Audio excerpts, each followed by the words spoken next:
Greetings, peoples. It's looking lonely on the dance floor. Mainly because there isn't anybody so far who can join me on this live stream, which is fine. I'm okay with that. Let me open the comments real quick. Live stream. We may have a guest coming soon, Ma.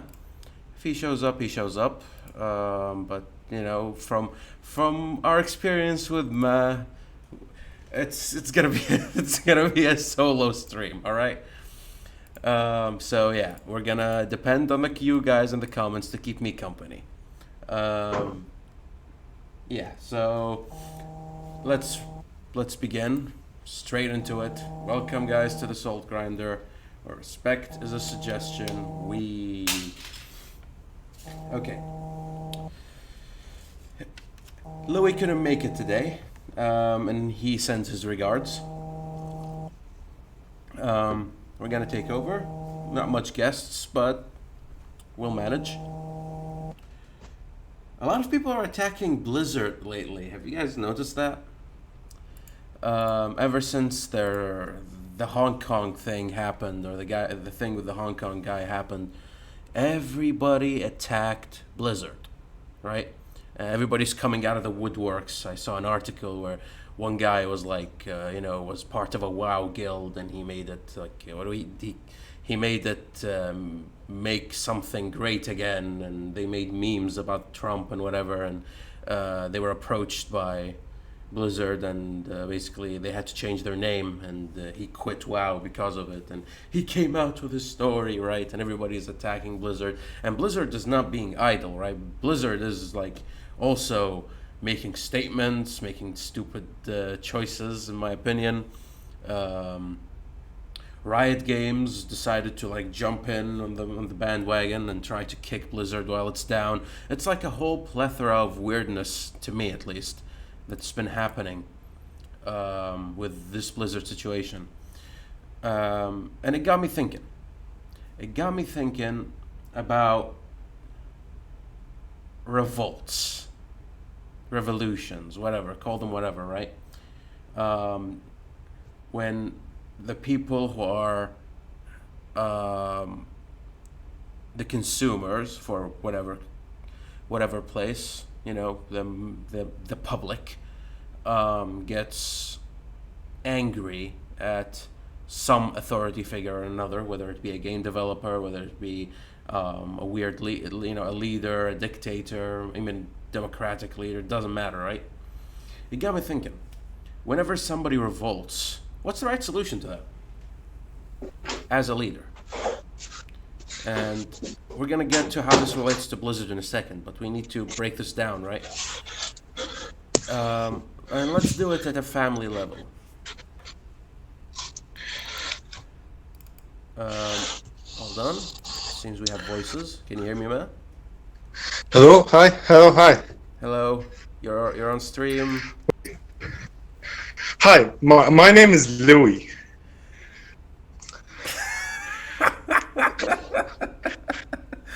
That's not how you do it, but fine. Okay, hi. All right. I just turned up like 5 flights of stairs. Give me a minute. All right. Well, let me catch you up to speed on the topic. I started off with Blizzard, telling about the Blizzard myth, giving them more details about what happened last week, and then I proposed a question, which is, how does one deal with a revolt? And the main argument here is, or the main thought process here is, let's approach it on a micro level. Let's say a family, like 3 members, mom, dad, and kid. And the kid starts revolting. What is the right response the parent has to that revolt? And I don't mean revolting as in they're being angsty. No, I mean full on revolt. He wants to take over the house, He wants to change everything in the house and the way you've been doing things for 20 years or whatever, right? And it doesn't matter whether you're a good father or a bad father. How do you handle this? Is there a right way of handling it? Because if you start giving way, that doesn't solve anything. And the kid wants more, and suddenly you realize that you're just catering. And if you take a firm stance, it becomes who is willing to hurt the other the most to get the changes right, and nobody benefits, right? And okay, this question has been plaguing like governments for years, right? A revolt happens in your country. How do you deal with it? Do you kill everybody? Do you water cannon them? Do you disperse them? Do you ignore them? And there's never a right choice, right? Every time there's never a right choice. And it's not very different for a company like Blizzard. The second that guy from Hong Kong said, support Hong Kong, revolution of our time, that was done. They were done. Because they either do nothing to him, and he broke the rules, so more people will feel encouraged to break more rules. They'll go in a bad way with China, and they would be associated with the Hong Kong riots. They support the Hong Kong riots now because they didn't say anything about this, because apparently that's how he assign guilt these days, right? And suddenly, everybody would have had an opposite effect. Like a lot of people will be critiquing Blizzard for taking a political stance or not stopping it.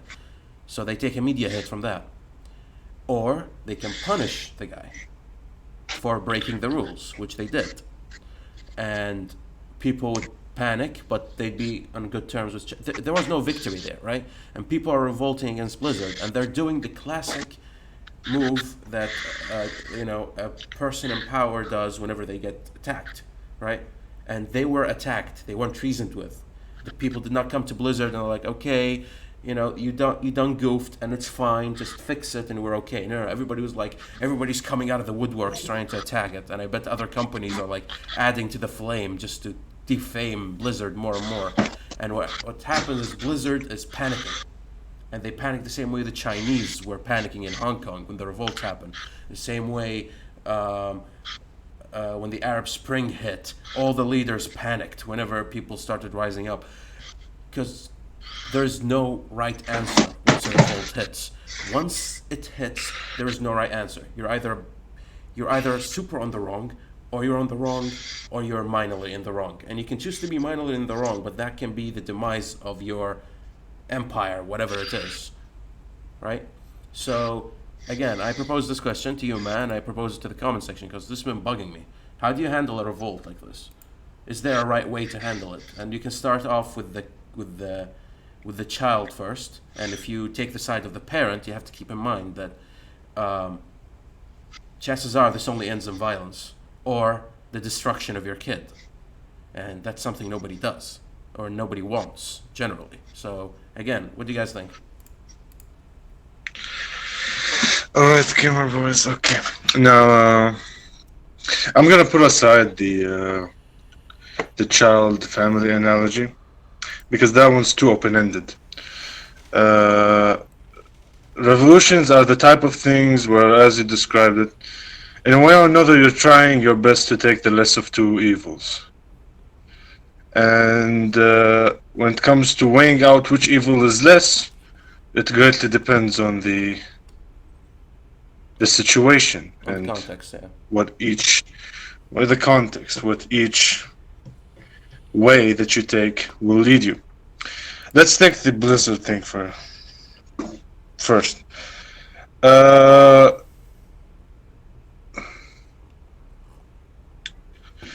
The guy who started this whole thing, like, I don't know, like, it's not easy. I'm not one to be patriotic, at least not anymore. I don't have a country to be patriotic about. But everything in its place, right?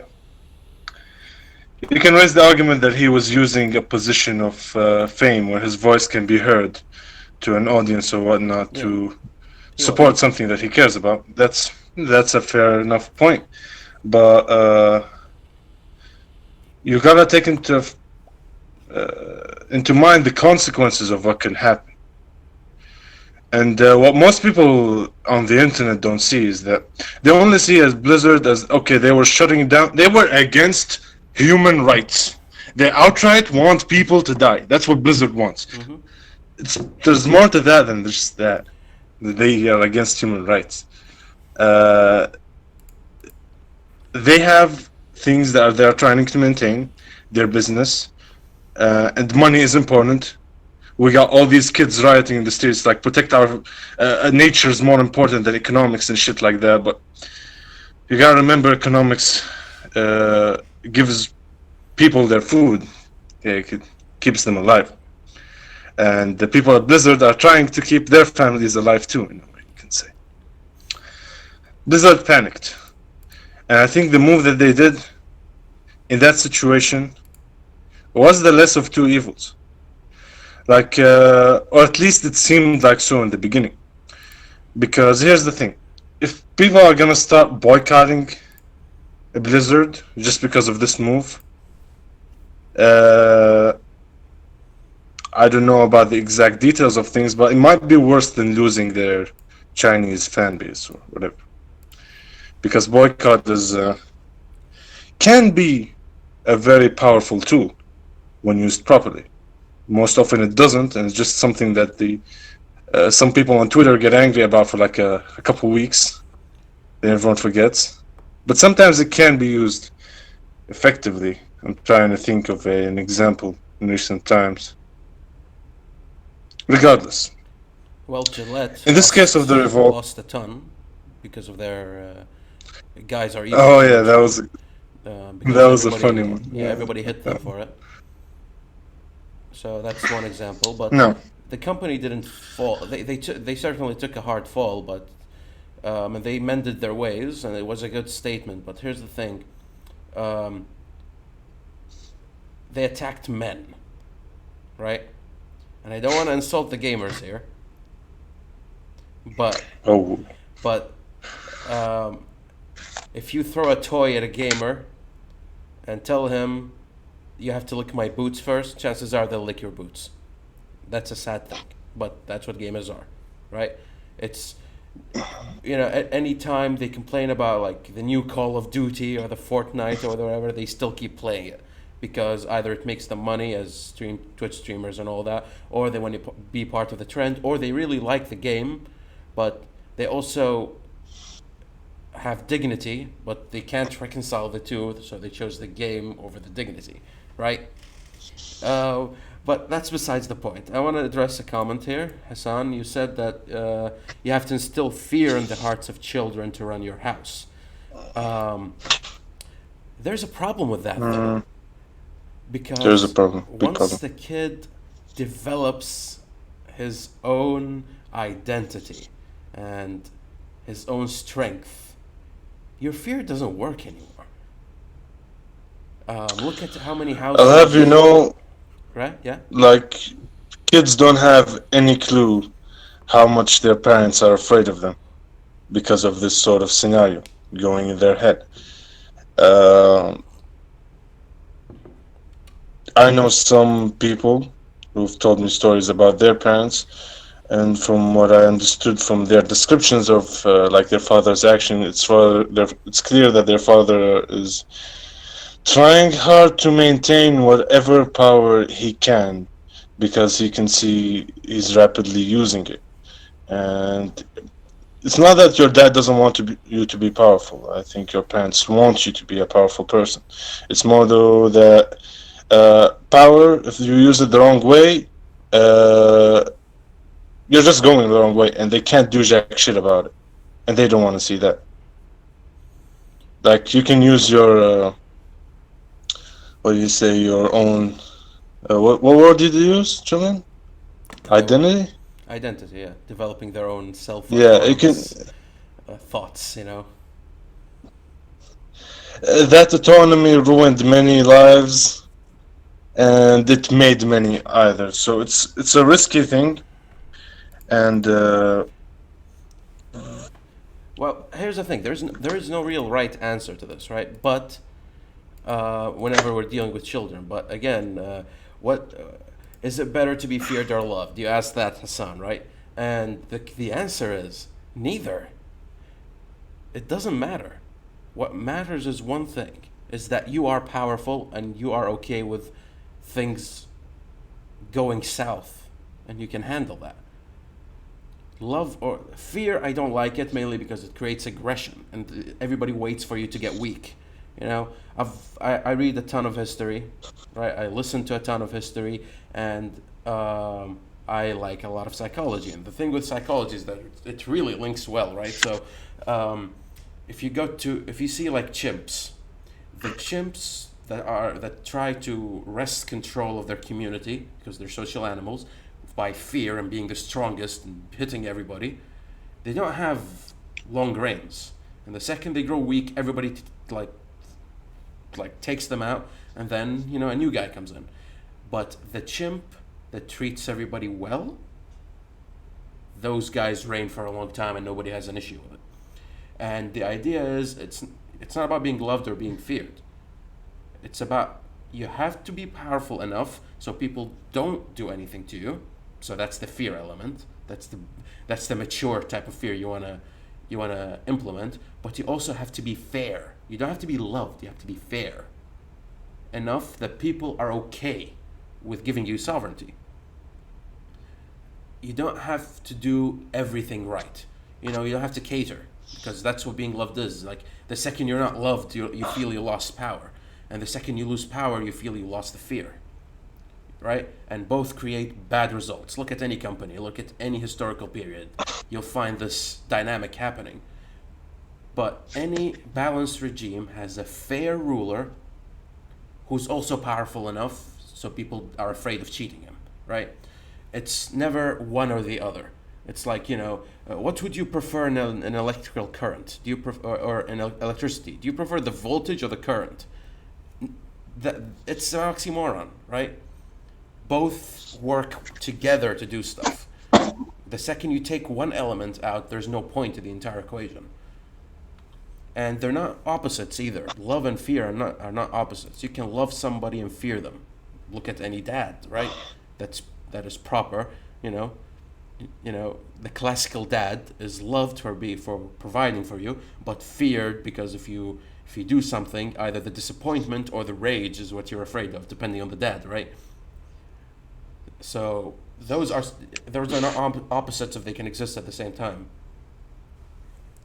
So again, it's not. The question of revolts is really disconcerting, because if we agree that there's no right way of handling it, and it's super difficult to both have enough power and to be what do you call it, and to be fair, having these two things at once, especially if you have a million people to keep in check, like a Blizzard PR firm. What do you do? It's extremely hard, right? And again, Blizzard is not without its sin. I do not say that. I hate Blizzard. They're unfair.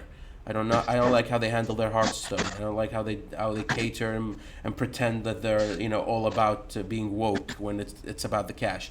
I don't like these things about Blizzard, but there was no way to handle this situation correctly, and they are having a natural response to everybody attacking them, and it's both the audience and the company being immature people and not knowing how to handle things. It's a ridiculous turn of events. The gamers are being stupid, Blizzard is being stupid, and if somebody doesn't wise up, nobody benefits. If Blizzard goes, who benefits? Besides other companies that people will migrate to, which do the same thing. Blizzard just got caught. Anyone in that scenario would have done something of the sorts, and I think they uh, tried their best to stay out of the main source of outrage that was potential to them. They didn't say anything about Hong Kong. They just went out and shut him down for the sake of shutting down any further attempts, while using a sort of legal way. They used the rules of the championship. But people still took it the wrong way. It's fucking. Again, I always say they shouldn't have taken his money, but the 1-year ban is fair. They should have fined him and given him a ban. This is why the gaming scene, the esports scene, needs a committee, needs an authority. You know how in the UFC there is, everything is done by the Nevada State Athletic Commission. So they issue the punishment. So, if, in that match between Conor McGregor and what's his name, Khabib. Khabib. Yep, they had a scuffle towards the end, and it was Khabib's fault. So they fined him. They didn't take all his money away and his championship, stripped him of all dignity and honor, and paraded him like a donkey. Because that's what Blizzard That's did. what they wanted to do in the beginning. Yeah, that's what they wanted. But in the end, the committee gave a response. The UFC said fine. Khabib said fully understandable, and everything was fine. You take all his money, ban him for a year, destroy his livelihood. That's not fair, right? So Blizzard, that's what we as gamers should have told Blizzard. This is not fair, right? To the guy, fix it, and we're cool. But people are like, oh, have you seen what Blizzard did? You know what other thing they did? Ooh, U.S. senators trying to gain some points. What the fuck? The U.S. senator came out and was like, oh, we don't approve of Blizzard's behavior. What do you want? Dude, politicians jumping on every little bandwagon is honestly a comedy show at this point. USA, it's in everyone's faces, but you don't see what happens in Canada, man. Oh, okay. You have no clue. Do tell. It's like, here we are, what was it, 2016? When was it? Yeah, the 2016 US election. Canadians that are sitting there, Hillary Clinton versus Trump. Look at these fucking dumbasses. How'd they get in that pickle? Shh. Fucking idiots. Yeah, Justin Trudeau, though. Now we're in 2019. We have 6 candidates. All of them are shittier than each other. Okay. I'll go describe them one by one. Okay, all right. Sure, go ahead. Justin Trudeau. He was prime minister for a while now. Okay, everybody loves him. He's like How? There's a saying that goes. No, everybody outside Canada loves him. 80% of Canada hates him. Wait. Okay. You know how he got. Let's stop here, okay? Everybody who I've ever talked about Justin Trudeau despises him for being a kid, and he doesn't know what he's doing. Who's the rest? Oh, that is perfectly true. Who's the rest? Everyone who has never looked into him. He's that type of figure, like the John F. Kennedy figure, easily lovable if you just look at him from afar. And that's why I said the people outside Canada would love him. The only people who inside Canada would like him are like the French Canadians, to an extent, because he sides with them quite a lot. What, French Canadians minorities in your place or something? Not minorities, they have their own province, and Quebec. Yeah. The British. And there it's no joke. Yeah. Like, my uncle went around on a trip with his family around Canada. And he's driving, drives by the laws of our province. He reached Montreal. And outside the entrance of Montreal, there's this massive sign that says, listen, here our traffic lights work by the French system, not the Canadian system. This means this means that. Be careful. That whole sign is written only in French.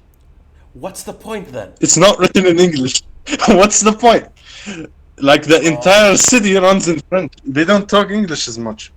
But regardless, back to the big 6, the big boys. Yeah, okay. There's a saying in Canada that says there are 2 kinds of prime ministers. The famous ones, no.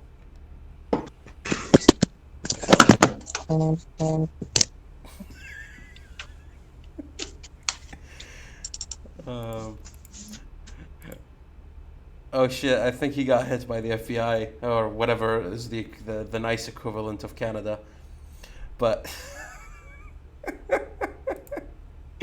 while he's dealing with that, let's see, Hassan, you say that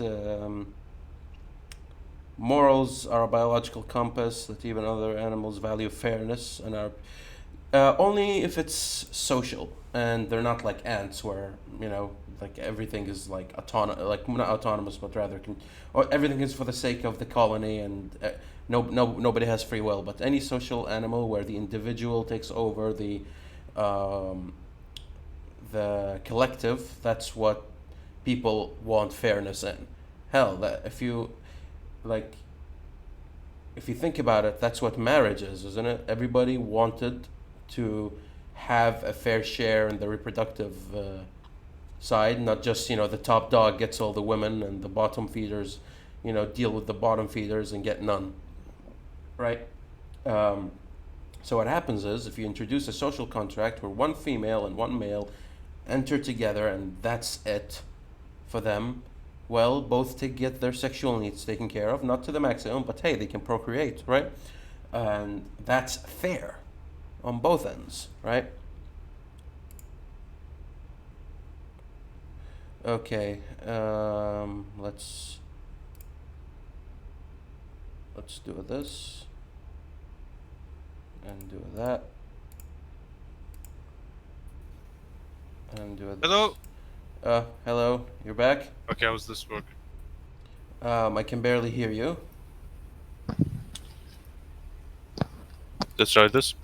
Hello. Yep, that's better. Okay. I need just to get the right angle. I hate my phone. Should be around here. Hello. Yep. I'm just gonna make it press the top. All right, sure. Well, do keep on your Canadian list, please. Okay, this should be good. Hello. Working? Yep, working. I love technical difficulties. Anyway, we're back. What was I saying? Oh, there's a saying that goes, there are two kinds of Canadian prime ministers. Ones that you've never heard about, and Justin Trudeau. Now see this kid? He's the son of a prime minister. And he's pretty much the pretty boy of the candidates. Like, I can send you a link to the debate they did. I've never seen a worse debate format, right? They ask a question, and every candidate to a candidate, and they have 45 seconds to answer that question, and everyone can talk over everyone. So it led to a pretty disastrous joke of a debate, but regardless. This guy has been on a pretty big decline over the year. He fucked up quite a lot of times, quite a lot of scandals. Trudeau, right? Yeah, Trudeau. Yeah. Earlier this month, they caught him blackfacing like 6 times. Yeah. And that was a blessing for the other guy, the conservative guy, Andrew Scheer. Okay, this guy exists to say that he is not Trudeau. His entire debate was just shitting on Trudeau. They asked him a question in the beginning of his debate, and he just turned around and started calling Trudeau out and never answered the question. Well, if you have 45 seconds to answer, you can't make points. You might as well defame the other person, right? And that's what he did. He tries to sell himself as your average Canadian father, and that type of conservative crap. So these guys are the top contenders. Like, Any women? I like women in politics.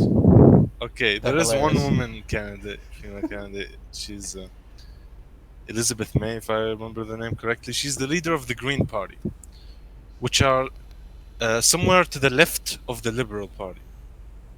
And of course, of leave course a woman to be in charge of the more left party, of course. If you want to understand how her system works, she's the only one out of 6 candidates who opened her statement with recognizing the Native American land. What does that even mean? You killed everybody. What's the point? But if you recognize them, apparently it's fine. Yeah, so, black guys, sorry for slavery. We recognize that you suffered. Now fuck off. You can say. Then there's the third biggest party, which is called the NDP, the New Democratic Party, if I remember. And okay, its candidate is I forgot his name, something Singh, right? He's a Sikh guy, who's all about bringing the immigrants over. And look at me, I am always ashamed every day for being Sikh. And I'm, his entire campaign is look at me, it's okay that I'm Sikh, still vote for me. Because the general consensus is that French Canadians are not gonna vote for this guy just because he Dude, isn't Canadian. I'm sick of minorities trying to take over leadership positions. Stop, guys, okay? Stop. If I am in a Syrian country, you know, let the Syrians lead. What do I want? You know, if I'm in Germany, I let the Germans rule. If they assign me a position, fine, but you know, I'm Sikh, guys. Please, I'm sorry, I'm Sikh. Fuck off. Fuck off. Say you're Canadian and Sikh on the side. But if you make that your platform and you encourage immigration like a fucking jackass, like, does Canada need more immigration? I think they have the best immigration policies out there. The easiest to pull off. You know, for a Western country, that is. Like, Yeah, the only guys who are really against immigration are the French guys. There's one of them who started his own party like last year because he lost to the conservative guy. right? Then there's one guy who's running for the Bloc Québécois. Remember the French province that I told you about? Yep. A while back, they made their own party to get a prime minister who can focus on them and their issues. Yes. Because everyone in Quebec thinks that they are the most important people on earth. Yeah, of course, because you know they want free baguettes for everybody. They need to make it a national sport to drink wine and cheese. You know they want all of these French things. You know. Of course. Yeah. So, let me get a summary. We got Justin Trudeau, which needs no introduction. We have a woman because there needs to be one woman. You know, in any movie, you know, main cast needs one woman. We have a guy who's Sikh, who's part, you know, who's the quirky guy in the movie, who people. He is the quirky guy. Yeah, and we have the guy who is like average McAverageson, who everybody can like relate to and insert themselves into in the movie. Usually there's a love relationship or he has a crush on the girl, so let's add that to the list, right? And we have what's his name? You know, the classic obnoxious French guy. Usually, it can be any like a guy with accent, right? That's how you write it in the movie. So that's our cast for Canadian politics. Like, Canadian politics are so weird, man. I started learning about them because after I saw that debate, I was like, I gotta see this. Apparently, Canada is one of those countries where the nationalist group is pro-immigration. Right? Because that makes enough sense. The whole video made a point about that or not. No. Here's the thing that can be We have confusing. two communist parties Why? because one of them was just communist in the days of Marx and Lenin. But then, what's his name came and he started to go easy on the communism. What did it call? Not Gorbachev, the one before him. The one before Gorbachev, like Stalin, then there was Gorbachev, right? No, there's one in the middle, Who? wasn't it? I don't fucking care. But one guy came, and half the Communist Party thought, no, that's not real communism, and the other one, no, it's fine, and they separated. So we have two communist parties. There's my favorite, which if I get to vote, I'm probably gonna vote for them. The Rhino Party. What's their agenda? Basically, I think in Brazil a while back, a group in a province running for mayor or something decided to get together and vote for their zoo's rhino to become the mayor or whatever, and the Rhino won. I love the world sometimes. And then those Canadian groups, they saw it and they wanted to do the same thing. And ever since then, they're basically a joke party that runs officially. Their latest promises are they gonna repeal the laws of gravity?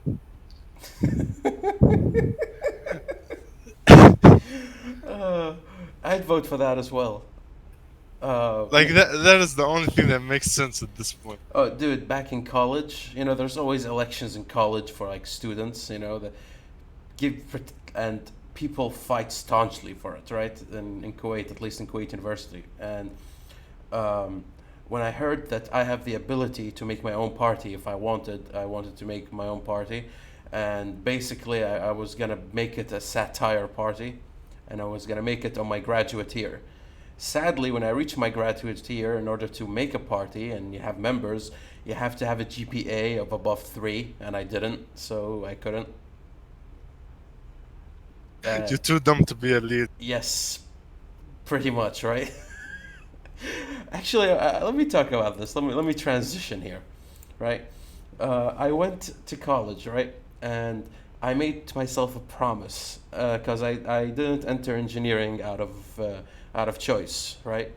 I was given 3 occupations to choose from: engineering, medicine, and law. And I'm like, what's the easiest I can get through without studying much? Engineering, because there's math in it, and you can wing it sometimes. So I picked engineering, and again, not a choice I regret. But I made myself a promise. And the promise was that I would graduate with a 2.0, i.e. do the minimum to graduate. Now, I failed this because it was too much work to actually work my way down to 2.0. I got a 2.1, right? And I'm still a bit salty about that. There's no way I can fix the math. And without repeating and adding more years, which I didn't want. But the thing about This that guy is, was trying to get a 2.0, and right now he's working with almost $3,000. let, yeah, I get a very decent salary, a very good salary as an employee, as an engineer. But that's besides the point. The point here is, As a Kuwaiti. shh. But the thing is, I got the 2.0, and the reason I wanted it is because I wanted to make a statement, which is that I don't give a shit, right? I partake in the system of education only insofar as it gets me the things I want. I don't want to be that guy who's like, I quit college midway and I started a company. You know those YouTube videos, those ads? How did you get out of the corporate world and enter online business? And the guy's like having dinner. That fucking video pisses me off, right? That fucking ad. And then he's like, yeah, you gotta get out of the system, and it's very easy to do online, or something stupid like that. And to me, I'm like, yeah, but it's not for everybody, right? Not everybody is a Steve Jobs, so I'm not a Steve Jobs. I'm far too lazy for that shit. I'm not Bill Gates. I don't have bright ideas working in my parents' basement. I like smoking cigars, and chilling and playing video games. So what I want to do is I want to do the bare minimum work to get the maximum result I want. Maximum result being fun, right? And according to our our system in Kuwait, is you need just a degree. You don't need a high GPA. You don't need to prove yourself. If you have the degree, that's enough for the government to give you a decent paying job for a starting level, right? So I did. And now I'm gonna use that to do whatever I want. For example, host a live stream on YouTube, right? And all of that is a middle finger to everybody. Both the corporations and the status quo, and also a middle finger to the guys who leave because it's too tough, or they want to make their own path. Fuck you and your path. You know, it's not for everybody. Stop pretending it is, and stop pretending like it's impossible to get through college. Right? I didn't do homeworks, so that's 10%, usually 10 to 15% of the grade removed already from me. I just discard it. I half-ass quizzes. Sometimes I don't even solve them. I just leave whenever the quiz happened. And the teaching assistant's like, but they try to encourage me, and I'm like, yeah, I just don't feel like it though. I don't want to do the quiz. Slept in lectures, studied 2 hours before exams, sometimes a day, sometimes two, depending on the subject. Half-assed my way through college, and it wasn't hard. Right? There was difficulties, but it wasn't hard. Like, I had to work. So the difficulty was finding, like, keeping my personality and my creativity and my sense of self while getting through college. Because you can easily just lose yourself within the college sphere and then just suddenly become a robot by the time you're done. It's easy. It's hard, though, to maintain your ability to do other things outside of college. And yeah, it's just fuck all of you, because all of you are wrong. Not that I'm right, but that's what I'm trying to tell you guys, that you guys aren't right either. So Yeah, I get what you mean. I think the whole everything from every student to every instructor that works in universities is looking at universities in a bit of a wrong way. You described your system. Let me tell you my system. Now I need to vent this off a little bit, because this past couple days were fucking shit. Right? I had yesterday a couple 2-hour lectures, then a 3-hour lab, electrical engineering lab, then a physics midterm for 2 hours, then a statics assignment due the next morning. right. I went through that shit and I left the assignment. I woke up this morning and I did like 1/3 of the assignment, and I reached the second part and I did all the setting up the math for the trusses and all that bullshit. And I just, you have been through this maybe, as an engineering student. Have you ever just looked at a paper with numbers and all you see is just numbers? Sometime, like, there was a time where I would see a blank paper when I look at homeworks. That happens too, right? Because I've reached a point where my brain was fried. Like, I cannot make any connections anymore. Yeah. And I started yeah. stressing. You just And holy get shit, tired. I have an hour. Yeah. You just get fucking tired. That's like, when I stopped. I did enough. I came out of the electrical engineering lab with a massive fucking headache. For some reason, they decided to give us the shittiest experiment with the most sensitive photoresistors on fucking Earth to make it as hard as difficult to get results. And then I had to come out of there and go do a physics exam. So I was sitting there. I need to submit the assignment in like half an hour. And I'm thinking to myself, what am I gonna fucking do? Then I remembered something. There are 11 assignments. Their sum total is worth 10% of my total grade. Every assignment is worth 0.9%. I already did 1/3 of it. I don't want your fucking 0.6% anymore. Thank you. Welcome That to the is team. it. Welcome. That is all I wanted to say. Welcome. The only thing I'm mad about is that I promised myself to do this since last semester, and sometimes I catch myself in these scenarios where I forget. I told myself I'm not gonna fucking stress about school, so long as I keep my sanity, I'm good. Because I'm looking around me, Word. like Word. I'm seeing all these international students, right? And they all have big dreams like me, getting into the elusive mechanical engineering 4.2 GPA requirement.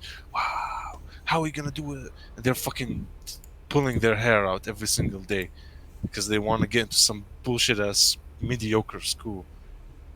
Man, it's not worth.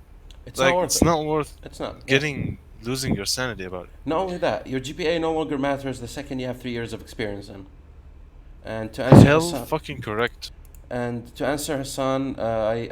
took civil engineering, focus traffic, and oops.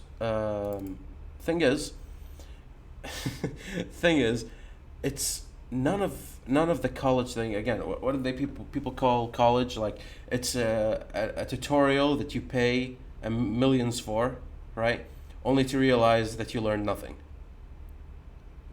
It's that simple. That's why people need actual job experience. When you have high GPA, some people use that as a demand basically because you're willing to work hard. And that's what college is. It's about working hard. That's why, super smart people can't go through it. Because, super smart people aren't about working hard, they're about, cheating. And not cheating in the traditional sense, but cheating systems, looking for shortcuts. What did Bill Gates say? Like, oh, lazy people are the smartest, blah, blah, blah. I don't agree with that statement, but that's what he's trying to tell you. It's like, it's all about getting shortcuts and reaching where you want to reach without paying too much work. But college wants you to work hard, especially like the Americanized system, and it's bullcrap. It's ridiculous. The Americanized system has influenced every other system so much with its bullshit fucking cancer ideology that might have it was correct back then. It wasn't. Back in a time where No. universities no. I'm No. talking about the okay. How does it run? The American system. It all runs at trying so hard to copy the fucking what they call the Ivy League, because it works at making university such a big important thing, and if you go there you're a fucking legend and everyone needs it. And what happens at the end is everyone thinks that going to university is such a amazing fucking achievement and they take it so fucking seriously. That isn't the case anymore. It's no longer where a year a class of a year is like 10 people. Now it's fucking a few hundred. No. Here's the thing. The reason the Americanized system is used so efficient, like everywhere, it's because it's efficient. What I mean by that is a standardized test is the easiest way to test 3,000 people at one go. That's the problem. There are too many people in this field. There was once a time where apprenticeships was a thing, which is, somebody who's already an expert at the field takes in a few apprentices, and then they get degrees, and then they become experts, and then it branches out. You have a blacksmith, and he has a degree, he has like a certification of smithing, and then he takes on a few people, and then they become smiths themselves and start their own stores, etc., etc. Problem with that, it doesn't grow quickly. So they started making classes, and then finding a way to test. Sometimes way back when the professor would have 10 students, and then he would evaluate them. And tests are a way of doing it, but he in the end he has the final say. Slowly this stopped becoming efficient, and so they're like, okay, how about we standardize everything? Make tests, make grades, make finals, make committees, and that way we can test the most amount of people in the least amount of time. Again, it's a lazy man solution. It does not produce good results, but you can make 3,000 engineers a year, which is what people need for growth, right? That's what the American system is good for. And it's okay and all, but it's not. I'm not about efficiency in this one, because this is a false equivalence efficiency thing, right? I don't know how to describe it better, because having 3,000 engineers that suck, or only 10% of them are good, I'd rather have only that 10% be excellent instead, and they have to be trained properly. Let's not take quantity ideas, let's take quality ideas on this one. Yeah, pretty much. I agree with that a lot. I'm a massive fucking dipshit. That's why I go to every lecture with nothing but my headphones and my phones. And I listening to music to my way. Then I come in, I sit right in front of the fucking professor, just because I don't want to walk all the way to the back. and I don't want to like squint when I'm trying to see the goddamn board. So I sit right in the middle, and I look around me, and it's all these goody two shoes, right, with All their these notebooks out Canadians. and everything, and questions all the time, and I'm thinking good for them, right? But then I look further back into the room, and there's like a few hundred students in this one statics course, and this is just in this section of this course in this university in this fucking country. Like, how many civil and mechanical engineers are we gonna make actually? Where are all of these guys going? And who really deserves to go? Yeah, it's like, is it me or should we start thinning the herd of college a bit? I And always again, believe that I would have been 80% thinned. of people in colleges Yeah, shouldn't be here. yeah, us included, by the way. But probably, yeah. I shouldn't have been an engineer. I don't deserve it, right? Dude, I have so much respect for actual engineers, and I don't consider myself one. I have an engineering degree. That's how I like to say it, right? And the reason I have so much respect for engineers is because they have one of the toughest jobs, and nobody knows their names. You know, people see an artist and like, so creative. I'm like, bitch, have you looked at a concrete building? Do you know how hard that is to make? You know this mouse controller? Do you know how much research the engineers put into this? Do you know how much creativity they had to pull out of their fucking heads in order to make this actually good and usable? You don't know. You just use it and bitch, right? And that There are very little people who are capable of, uh, going after such a field with that idea in mind, that their work is not gonna be recognized, or they will not be recognized for their work. And I know some people who told me that they don't care. They just want the feeling that they've done something, and that's what they're chasing. Some people just want the status. Fuck statics, holy shit. The status that comes along with yeah, an occupation of sorts. they want the name. They want the achievement. The name. And you see that a lot, The bragging rights. especially in engineering and medicine. The amount of people in these fields who just like to want to go to the fucking white coat ceremony or some dumb shit, right? And here's the thing, like, how many women are in your engineering courses? Like, is it 50-50? I'm in Canada. Our Right. engineering building has a massive wall dedicated to women in engineering. No, no. How many? Like, if you enter a class, how many women are there? I'd say around 20 to 30%, 20 maybe to 20 to 30. 40, depending on the. Okay, that's to me that's a healthy ratio, That, relatively. it's pretty good. I was surprised. In Kuwait University, we had to have. In my brother's time, it used to be 60-40, right? And then in my time, it was 70-30, and the 70 is the women, and the 60 is the women, right? And what happens is most guys in Kuwait they go abroad to study because it's easiest and you probably have access to alcohol and the American dream. Right, but the The gals they American. usually they stay, right? And it's 70-30, and I think it reached a point where it's now 80-20 actually, right? So most of these gals they enter engineering not because they like it. They enter engineering because of, well, the salary for one, and two, because women have to have a name. I want to be called an engineer and respected because if I'm an engineer, then if somebody's gonna marry me, he has to be on similar or higher class. You know, it's all a prestige game. Because if you don't have a family name here, you have to have actually something that's good. And you know what my problem is? This creates miserable people, man. That's what the problem is. Because you study and then you become an engineer, you get a job, you do nothing, and then you get married. That's that. That's the status quo. And okay, you did the check box on the achievement list, but now you realize you've done nothing with your life. You know, it's Like doing it again. We go back to your point of people think that this is so hard. Like it's not.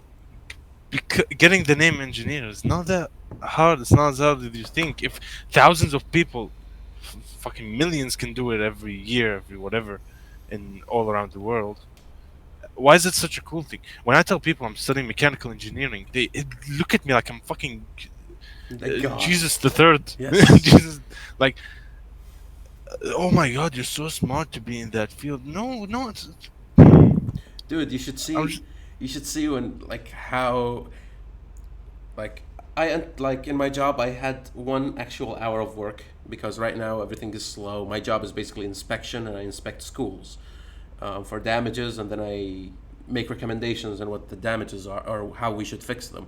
But all the schools started running now, so I came in when all the work was done. We work usually at the summer, right? So the hilarious part of all this is um, I had 1 hour of work and I entered two schools, right? And like the people there, almost like who are you? I am engineer this. Engineer, we have an engineer. Guys, we have engineers in the house. You know, bring in the coffee and the tea and the snacks and the treats. You know, they almost wanted to invite me in the office and let me talk about engineering work. And I'm like, guys, I'm just like you. I just chose. I have a different discipline. Why are you guys hyped? what did they take you to do after that? Flushing toilets. Yes. I flushed toilets to find out which part of the plumbing was fucked. It was brilliant. Thank you, engineer. We couldn't do it without you. It's brilliant. It's brilliant. And Hassan, do expand on this job resume thing of Japan. I don't get it. Do you like? Is it like a hype list? Like, you know, I did this, I did that, I did this, I did that. Please accept me into college because that doesn't sound like a good idea to me. That sounds like I have to overwork myself in high school in order to actually get into college. And it's not like we don't overwork to get the high grades. I mean, I didn't, but most people did, right? Like, what's different about the Japanese system? And yes, Nicky Bean, I'm a professional plumber. Like, basically, I studied 5 years and a half to end up flushing toilets, looking at cracked ceilings, and being like, yep, that's definitely something we should check. What a it's, fucking it's amazing, man. It's fucking amazing. note, he didn't pay a single buck to go to fucking university. Yes, that's the part. That's the best part. No loans. If you go government, you don't pay anything. Not only that, even if you go outside, the government can and the government sends you. They pay for it, and if you come back with a degree, everything's forgiven. No loans, right? But if you don't come back with a degree, you have to pay them back. But the government, mine, I could have quit halfway and not paid a dime. It's brilliant. I loved it. There was no danger besides wasted time. Mwah, you know? Praise the Kuwaiti system. The creation of lazy people. I love it. But the job resume doesn't literally relate to my point about Japan. It's just figurative. But if you say that all schools should have entrance exams like Japan, it means Japan's system works. But I'm trying to dispute that in order to learn more. So do give me more, Hassan. What's your point here, right? How is it better?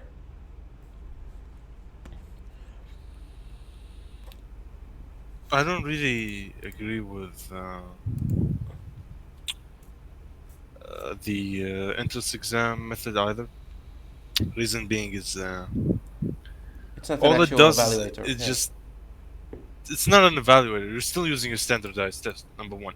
Number two, you're just cranking the competitiveness level up a few thousand marks for no fucking reason. That just again makes people more tense for something that isn't as valued as inherently valued as I think it is. Like again, uh, my university is creating this fake competitiveness just by making there be not so many seats. Like making a small amount of seats to enter a specific field, like mechanical engineering. In what school do you need 4.2 out of 4.5 to get into that field? A school that gives you like 20 seats every year. Now, Well, that's here's the thing. What other alternatives do we have? Because every time we shit on one system, we need to have an alternative. Otherwise, we're just bitching, right? So, what do you think is a better system? How would you evaluate people on entering high education? That goes for you guys in the comment section as well.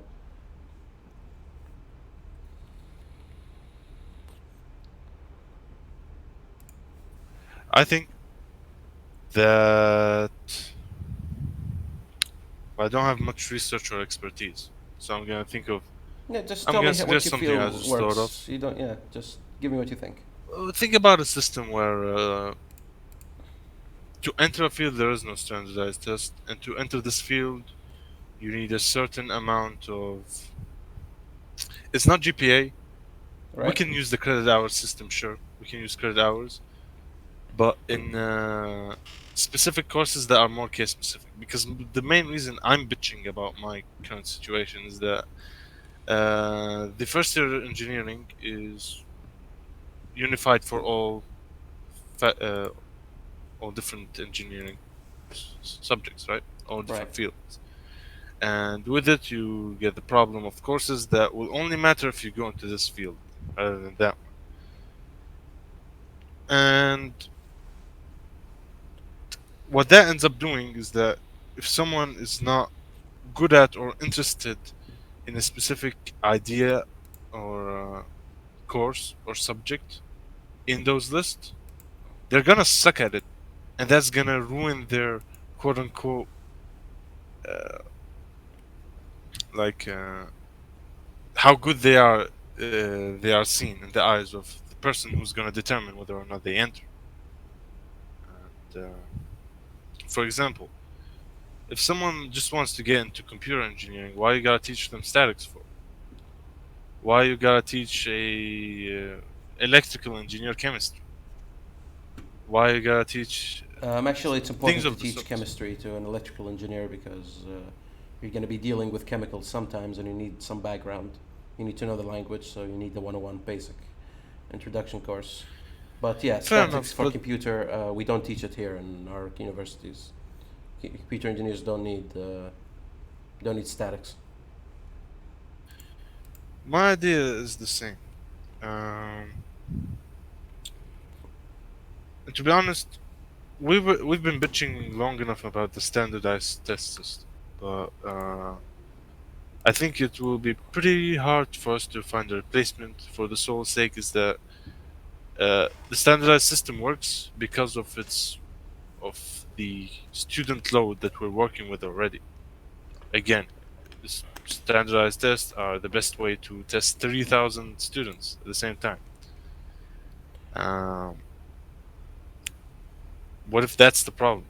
How do we not have 3,000 students? Do we go to, as Hassan said, the um, entrance examination system?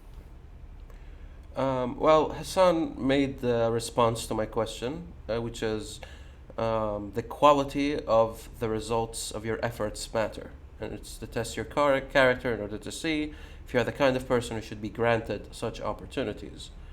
Um, Here's my thing. I agree with you.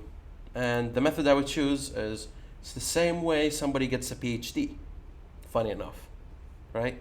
In order to get a PhD, you need to actually bring something new to the field, right? That's all what defines a master's to a PhD is you have to you have to discover something new, no matter how focused or not, right? That's how I would use it as a qualifier, mainly because again, you said results, and that's what I want. Anybody who should pursue any type of education has to show me that he can produce results first. And the way I would do it is project based. You have to give me a project that's worth my while, and I would look at it, and then I would ask you about it, and you have to give me good, correct answers about it. And I know some people are antisocial and they're awkward, but too fucking bad. If you're gonna be an engineer, if you're gonna be a teacher, if you're gonna be anything like that, you require social skills. And if you don't work on them, or if you're too awkward for them, that's your problem, not mine. You need to work on it, right? Don't And remind me of my incident with the that fucking robotics. project based. That's how I should. oh, I despise examinations, but I love projects. Like I've always got an A in any project based subject, because for the first time I get to present my own thing, and I have to do my own research, and only the results matter, not how I did it, or not the way the paper wants it to be. You know? I raise you this issue. Yeah. High schools. Yeah. High school graduates tend to be not taught enough to probably pull off something like that right off the bat before entering university. At least the ones I'm familiar with. I'm not sure about all countries. Point is, how will these kids do their projects? Like, what type of projects are we even looking at to begin with? You start off very small, and I think you start from kindergarten. First, you teach them how to read, then you teach them basic math, and the rest you start making projects. And it's not particularly difficult, right? Okay, math problems. If you can solve the math, that's all I need from you, right? So there are some places where the standardized test works. If I'm gonna test your knowledge on history, I'll give you a few questions on it and you answer them. But you divide it by written exam, true and false exams, and interviews. I don't believe we should do a standardized test. You should test his knowledge in all of these and refine them at a young age. But whenever you're working on science, I think experiments. I think you tell them to go to the library or Wikipedia, and you tell them to make a proper research on the matter and then present it, not to this fucking class, but to a committee, a judging committee, to see whether you know things or not. And you work on these social skills super early. And if somebody is bad at something, they can try again, and they can try multiple times throughout the year. So if somebody is done with everything because he did all the work already, he can do his interview and tests and projects on the fucking first day if he wants to. And if he passes, well, next. And it just becomes a matter of climbing all the ladders until you reach the point where you reach it. This is a chaotic system that I'm proposing here. But in the long term, I think it produces better people, which is what I'm concerned with. I don't want teaching is one of the hardest jobs in the world, okay? I don't know if you guys try to teach anybody anything, but it's fucking torture. I know, because I've taught people. And a lot of these standardized tests are done to make it easy for the teacher to make a judgment. My argument is it shouldn't be. This is a thankless job, and it should be. It's like a doctor, There's no such thing as making things easier for doctors. They have to be good, and they have to know what they're doing. Otherwise, they're fucked. Make one wrong diagnosis, guy dies. You have to be careful. Hassani made an argument for civil engineers. One bad equation, boom, building falls. What are you gonna do then? We have a statement, we have a saying in civil engineers. There's no such thing as a popular or a known civil engineer, because if you're known as a civil engineer, you probably, collapse the building. So an unknown engineer is a good engineer, right? And my point of my proposal here, and it is chaotic, and but it makes the degree worth it. If you get a degree from the system I proposed, somebody who has a degree from that system, even high school, wouldn't you be encouraged to hire him? Compared to a guy from an entitled guy who did standardized tests and now he thinks he's full of it.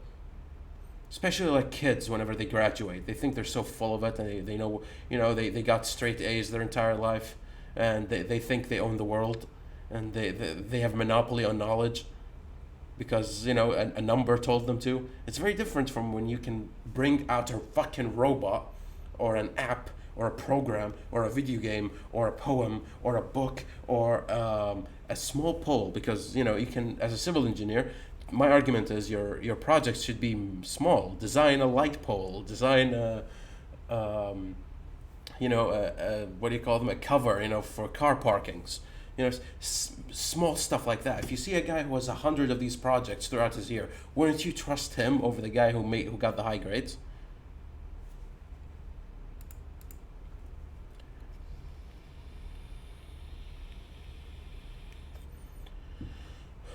What do you think?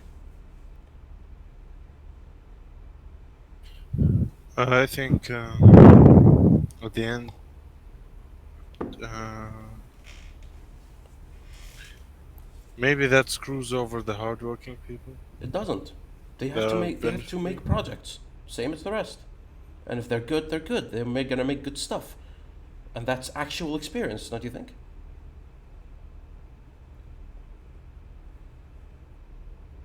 Again, who would you trust more? Would you trust the guy who studied robotics for 5 years, or the guy who made robotics for 5 years?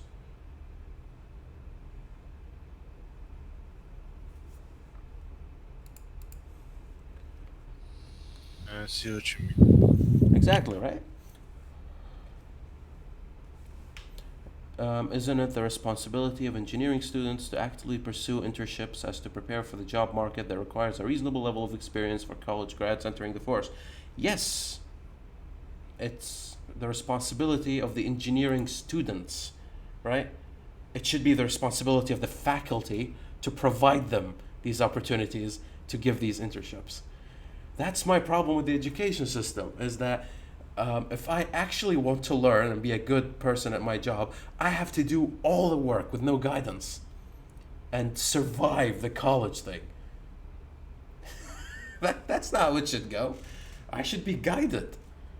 The point of college, right? A guy with a doctor, a guy with a PhD is responsible for making me skip the experience that he has. Provide me a good layout, and what he did in 10 years, I can do in 2. That's the point of all researchers, right? Whenever somebody researches a book on and wants to, for example, give you, a history of the Roman Empire, he does all the research, so I don't have to. I just get the knowledge. And if I want a reference, I reach his work, or I go to his work. Same thing with equations. When a guy with a PhD works on a traffic equation and it works, I can use that equation right away. That's the point of a PhD, right? Well, why aren't I being given shortcuts in college? Instead, I have just to learn a curriculum that will be useless to me, and I have to do all the work to gain the experience.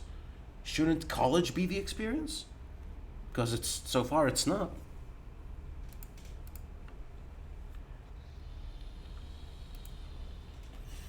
Again, it's not an easy topic, and the logistics of what I'm suggesting is almost impossible to maintain at this level, and most colleges are about making money. They're not about just educating. That's why education is so expensive. It's because they have you by the balls, and now there are all these platforms, Skillshare and all of that try to help you skip steps. You don't need art college anymore. You can use Skillshare. You don't need a Photoshop class. You can use Skillshare and all of that. But eventually there'll be a Skillshare for actual courses, right? And it'll be affordable and free and trying to combat the actual degrees. And when that happens, everything needs to change, and it's not going to be an easy step. None of this is easy, and everything we're talking about right now is extremely complicated to actually implement on a large scale, which is why standardized tests won for so long. They're just convenient and easy, and you can make money off it with no problems. Sell college books, make examinations and homeworks based on them, make them mandatory to get, make money off that. Engineering books are useless. Any college book is useless, in my opinion. I have yet to buy a single textbook this semester. Trillion, you're salty and you went bald at 21. I'm not 21, I'm 23. Excuse you. Roasted. I'm 23. I'm 23 and a half, all right? Second, yes, I grew bald. It happens. I don't blame it. I have a great saying. I always say, I used to have gray hair, but then it fell.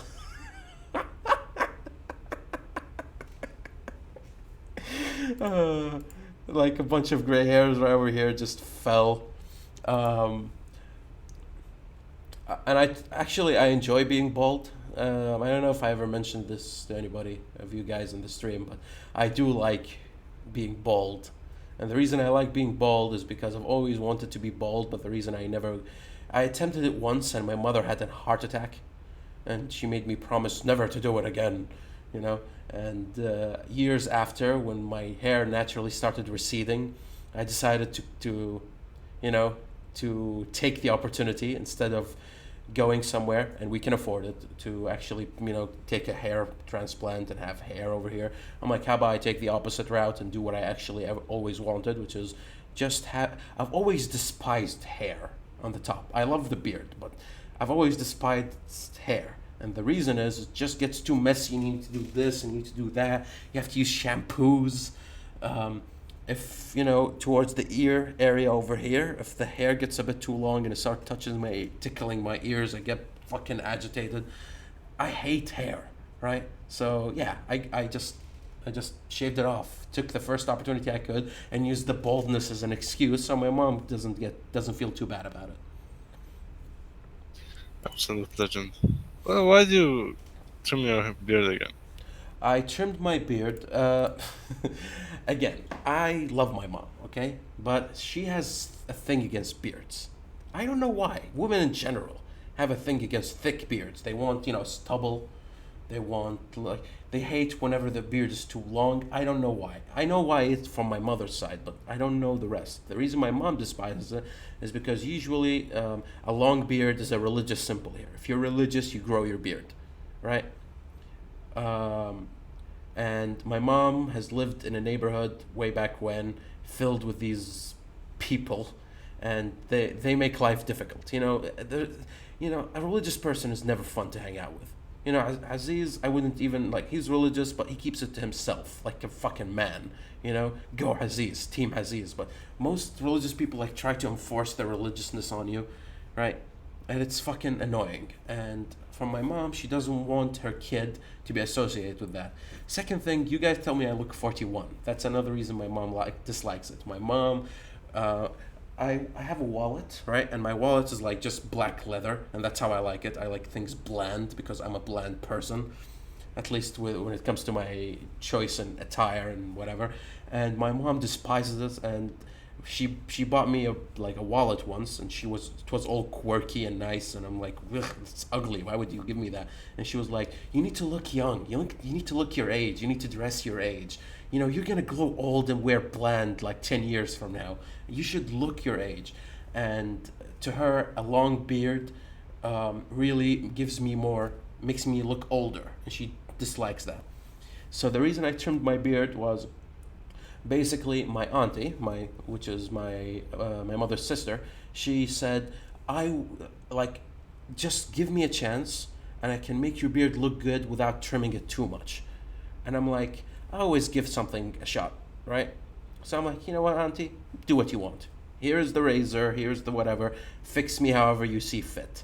And her idea of making it look good while not being trimmed is actually evidently to trim it. So that's why I got my beard trimmed. But it's growing smoothly right back. I don't mind experimentation, which is why I let it happen. Oh, first world problems are strong with this one. I'm not in the first world. What are you talking about? First world problem is complaining about how I can't stream or how Louie couldn't come because of life circumstance, right? First world problem is like complaining that my Starbucks is closed today. But taking care of your beard, that's a personal problem. You know, I bet even guys in Africa who have beards want to take care of their beards, and people growing bald in Africa have the same problems. That's not a first world problem. What are you talking about? People in the third world cannot afford the beard. What do you mean? Maybe in China, yeah. In China and Indochina, and like the entirety of the Indochina region who can't grow a beard, yeah. Yeah, they literally can't afford it, sure, but funny enough, I'm considered lightly bearded when it comes to thickness. It's an attestament to how much I tried that I can actually have a decent looking beard. You know, like if you look at my brother, his beard is way more options, way more growth. But I made it work, right? If you look here, you can see like it's very light, and it's not just because I trimmed this side to 3 millimeters. It's also because there isn't much hairs there to begin with. If had there been more hairs, I would have made it thicker. Why are we talking about beards? I don't know. All I know is Hong Kong revolution of our century. And now I have to kick you off. See what you did? See what you did? Oh no. Now you're like the Canada police FBI force was gonna knock on your door and be like, knock, knock, knock. We're sorry. We have to take you in, sir. Would you politely enter the car? You can't do that because my name is Louie. Right. You're in the U.S. right now, right? You're Louie Cheeks. It's a shame Louie couldn't come because I wanted to shit on the Spanish. I didn't want to do it behind his back, but I hope he watches this, and I'm gonna... Baby chins are the best. Go die in the cabine, you fucking Western piece of shit. How dare you? But to be fair, baby chins are better than just, you know, that light mustache that some fucks try to pull off. You know, just... Oh no. You know, back in the days of the anime law, I had fucking flat, fucking no beard, no stash because I didn't have the beard growth yet. I got this at about 20. And then I started experimenting with how it would look. But before I had like such a dead stubble, the only thing I can pull off is like a reverse Hitler mustache. And I took it off. People got pissed here. They thought I was a fucking woman. They thought I was a faggot because I took my stash off. They're the faggots for letting it there. Ugly pieces of shit. Why? Dude, you remind me Did of I just every attack single... everybody? Yeah, go ahead. Every single cinema in a high school or middle school ever in the Middle East, they all have it and they're all proud of it. It's like, and it looks so bad. It looks horrible, terrifying, ugly. People with ugly stashes, for the love of God. If you can't pull off that, you know, that Levant stash, which is like, reaches to here, it's so long and majestic, just don't do it. Don't do it. At least pull off a Manchu, am I right? Anything. Do anything. You can make it look better. No, they have this like green, you know, and the stash is fucking green because it's so fucking like. Take it off. Take it off. There's no shame. For the love of God, take it off. Make the sight of you acceptable. Regardless, though, I do want to shit on the Spanish, okay? And it's a shame Louie isn't here, but I hope you hear this, Louie. I'm not talking behind your back. You did this, not me, right?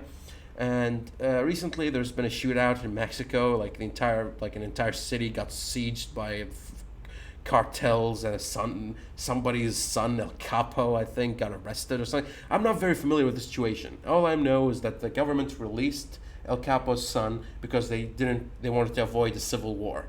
First things first, you fucking pieces of shit, you fucking Mexican government, like letting the cartels do what you please, you know.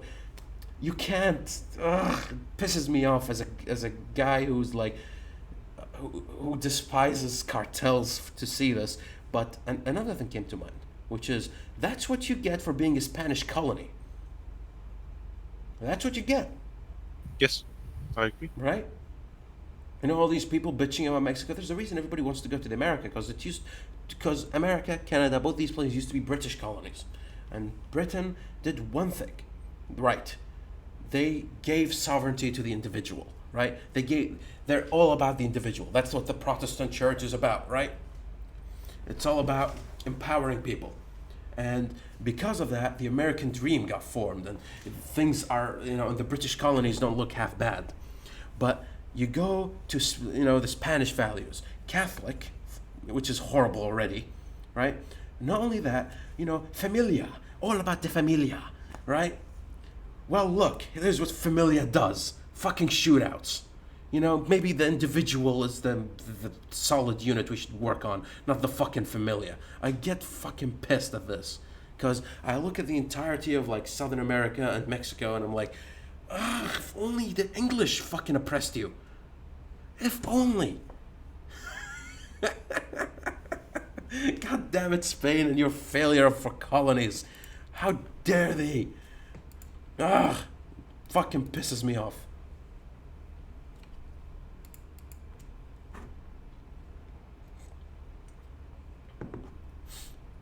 Um, but yeah, like, it's sad to see the situation with the cartels.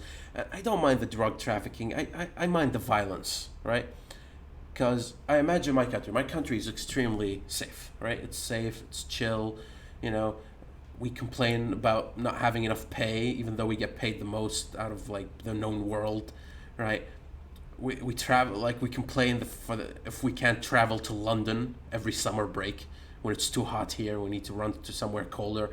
You know, we're entitled here. But I look at places like Mexico, and I look at places like all of these Southern American colonies who got fucked by the Spanish, right? And they got their independence and all that. And I look at them and I'm like, they're just war zones, technical war zones. You go to Brazil and you see the oppression there for their own people, and I just stand there and I'm like,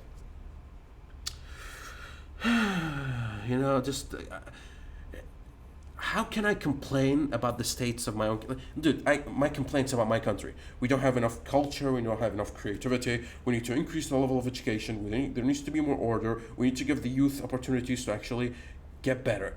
Right? You go there and like, are you gonna die tomorrow? That's the question you have there, right? And people look at the Middle East like it's the big bad, like the big wars, like oppressed societies that need to be given democracy. I'm like, look down there. Look at those fucking poor people. Right? Barely functioning governments. You know, forests everywhere, so everybody can hide. All the cartels can hide. Ripe soil. Soil's so good. You know, every time I taste a Cuban cigar, man, I'm like, praise Cuba, right? Colombian coffee. You know, I take it dressed acidic, fucking sour, fucking tasty, so fucking tasty. But on the like, also, it's just fucking horrible to be there. I don't know. It's just painful. What language do I prefer, Arabic or English? I think, and I'm relatively fluent in both languages, and in Kuwait we are a bilingual culture. You know, the two languages we recognize as official are Arabic and English. Most people talk in Arabic here, still. I'm honestly more comfortable with English. And the reason I'm more comfortable with English is very simple. I can talk to a broader audience with it. When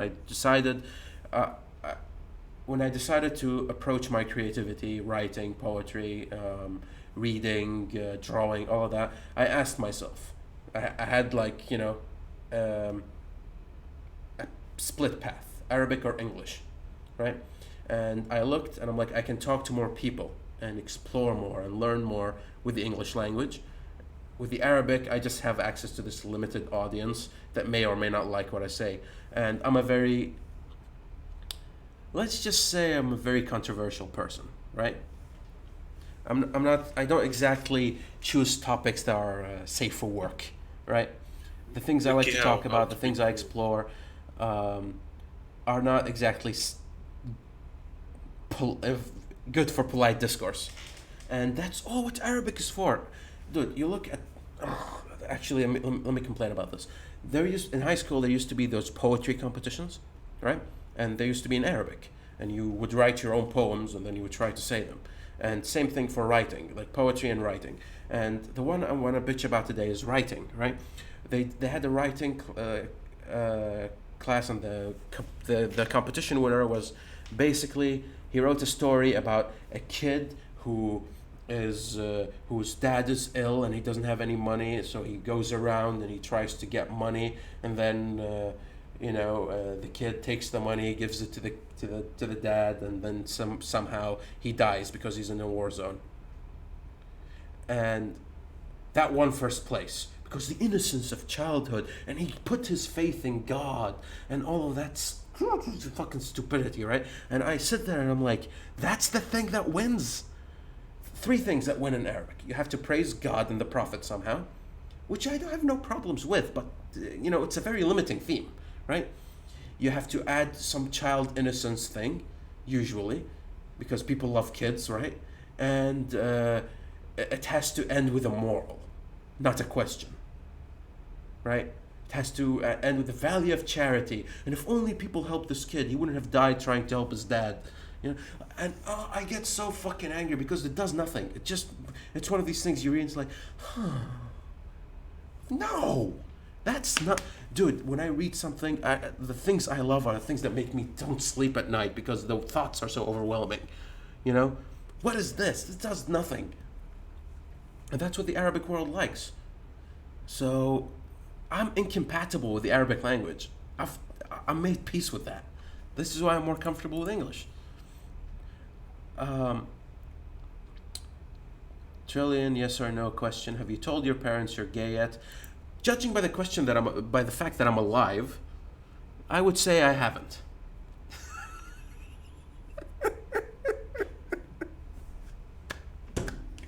And also, you have to keep in mind, it's not gay if you're on top.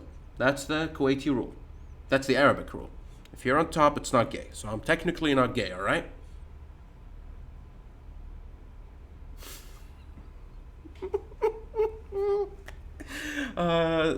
Kuwait makes me laugh and cry at the same time, man.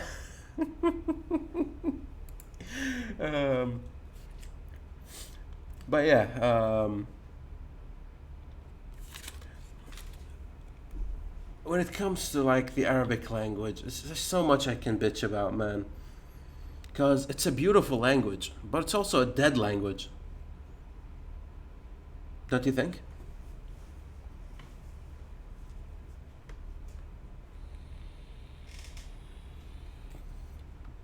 Well, man, what do you think? Is Arabic a dead language? Is he here? I don't think he's here. All right, that's solo again. So again, yes, Nicky Bean. The thing with Louie is, there's a reason we chose to do two people as hosts, because whenever somebody runs out of things, the other can catch the momentum. But I've never done solo or semi-solo as in this. It's weird because you kind of have to keep talking. And I can talk for 10 minutes, but I can't talk for a full 2 hours of this live stream without having these weird breaks. But I prefer English for practical reasons. Yes. Would your choice still be the same if you chose based on ideal circumstances? Okay, there is one language in particular that if I was in an ideal circumstance, I'd prefer to be fluent in, and that's Latin. The reason I love Latin is because whenever I hear it, it sounds fun. It sounds fun to say, and there are a lot of Latin works, that people who know Latin, if you read them in English, they're okay, but if you read them in Latin, people like attest by how good they are, and how much the Latin gets lost in the English. So it would be Latin. Otherwise, maybe German. I'm always fascinated by the German language. I'm like, how can this mixture of vowels mean stuff and actually can be purposeful? So yeah, I would. These are the two languages I hope to learn whenever I feel like it, which is Latin and German. But I do like English a lot. I've written poetry in English. I've written stories in English. I've talked English all the time. It's a very simple language. I know some people like from the West think English is difficult. It's nothing. It's very, very easy, actually. Learning English has been one of the easiest things I've ever done compared to Arabic. I would ace the English and get 70% in Arabic, the language I'm supposed to be fluent in. And a lot of people who are fluent in Arabic fuck it up anyway. And main reason for that is dialects. The Kuwaiti dialect is very different from classical Arabic, and that's what you're taught, right? And there are so many Arabic dialects because there's so much Arabic around the world that it makes the English dialects look like nothing. There isn't much difference between the British dialect and or the English dialect and the American one. I never really saw any particular difference besides In the way English, it's you. accents. It's Yeah, not dialects. no, you can refer to them as dialects mainly because they use different same words that mean different things. You know, for example, in Britain they'd be like, want a fag, and that doesn't mean I want to fuck a homosexual. It means I want to smoke. You know, do you want to smoke? Do you want and it's so I would classify them under dialects, and the Arabs have the similar thing, but the dialects are so different.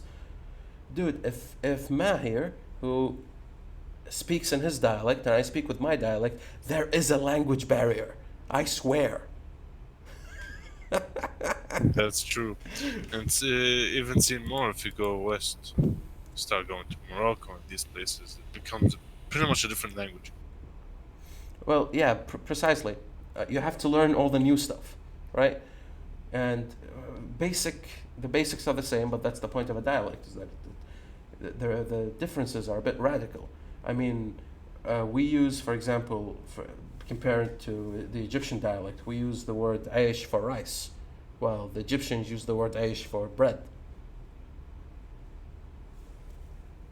You know, makes the conversation very weird very quickly, right? Took me a long time to figure that out.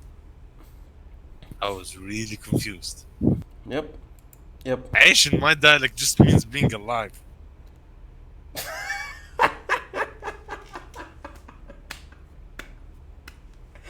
Yes, it does. Ain't That's none the- of that food involved. because it's literal. That's the literal meaning of the word, right? That's the classical Arabic part, and you guys kept it. We didn't. It's fucking weird. Uh, but thoughts on mangakas considering themselves writers? Can we not go there? Can I feel like it. It's like a growing thorn, just like just creeping out, and ugh. No. I'll swallow it, Nicky Bean. I'm sorry. I won't give you that one. Maybe if more people are around, so they get angry. But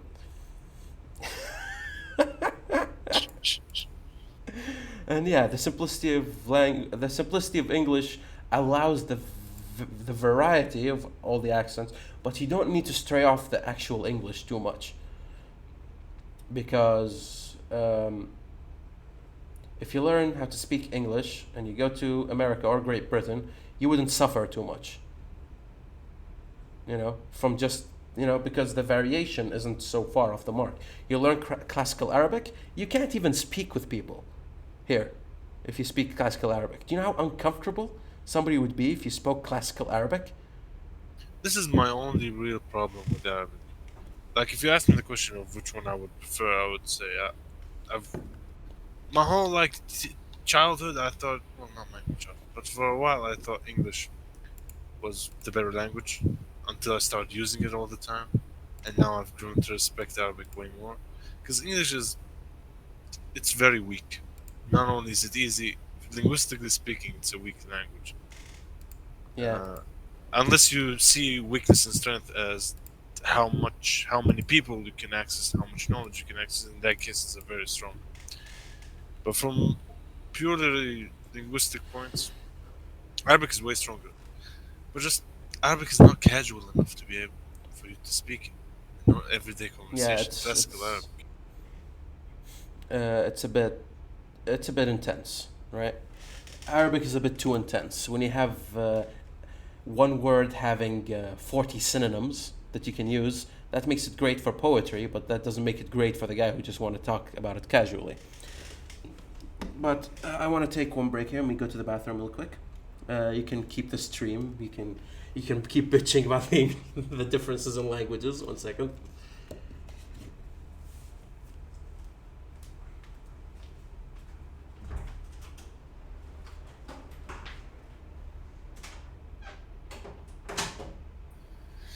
I mean, I don't know what to tell you guys. Like, I have grown so much respect for Arabic as a language because I started using it less. Like you said, it's a really good language for poets because it was made by poets to begin with. Like, that's all they did. When you're out in the middle of the desert with not much to do, you kind of run out of things to do, right? Okay.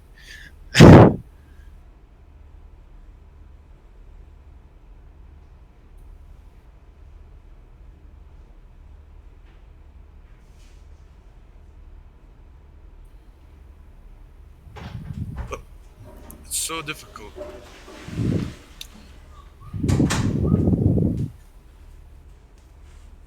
Why is it so loud? Why is your flushing so loud? Hello? Because the door was open and the mic has high gain. um, well, here's the thing. Um, with languages, when I streamed, I chose English, right? I could have streamed in Arabic. Some people do, like Aziz does, right? He plays a video game and he streams in Arabic. And he has a primarily Arabic audience. And his Pokemon TCG channel used to be in Arabic, trying to, again, appeal to the Arabic audience. And I told him, you're just gonna stunt your growth that way. If you can do anything in English, just do it in bloody English. Even if it's uncomfortable. Even if it gives you small growth in the beginning. And the main reason for that is somebody in Venezuela can look at your video and can still understand it. Somebody in Scandinavia can look at it and still understand it. Some person in fucking Japan can hear it and still understand it. And so you have access to the entire world. Right now, English is the passport. It's the actual passport to the fucking world. And maybe it shouldn't be so. Maybe it's not the best language for it, but that's the way it is. You know, the sun never sat on the British Empire, and now the sun never sets on English speakers. And I don't know about you, but having access to the entirety of the world really helped me out. I had friends from the Netherlands, I had friends from Central Europe, friends from Asia, Far Asia, none from Africa yet, but we'll get to it, right? And the idea is I had access to, as a 15-year-old, I had access to 8 cultures that I can talk to, if not more. Those are the people I only got close to. I can't imagine the number of people I just know from all around. You know, I talk to, in casual talk, I start bitching about Denmark for whatever reason, and then one of my guys like, I have a guy in Denmark. Actually, it's great. They have this, they have that, and I'm like, oh, the more you know. And all of that happens because we have access to English. Actually, my main argument on why the Kuwaiti youth has so little growth opportunities is that they have weak English. They decide not to pursue English as a proper communication tool, and that limits their options. You know, they open a video on how to do something, and they look for the Arabic variant. Do you know how limiting that is? You know, if I want to set up OBS and I have to look at the Arabic fucking version, do you know how much how much dilution happens because of it?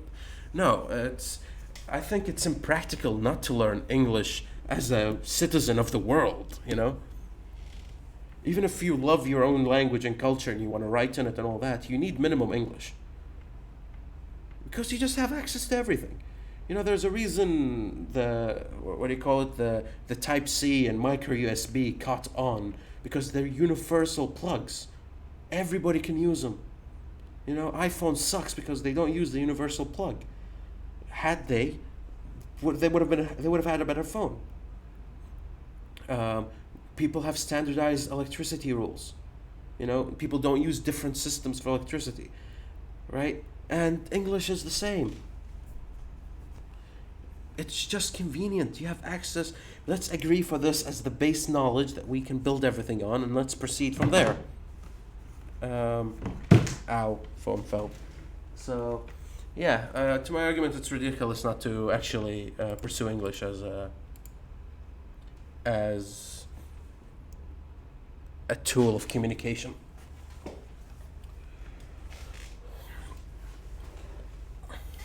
Well, yeah, what else do I have on the topic list here?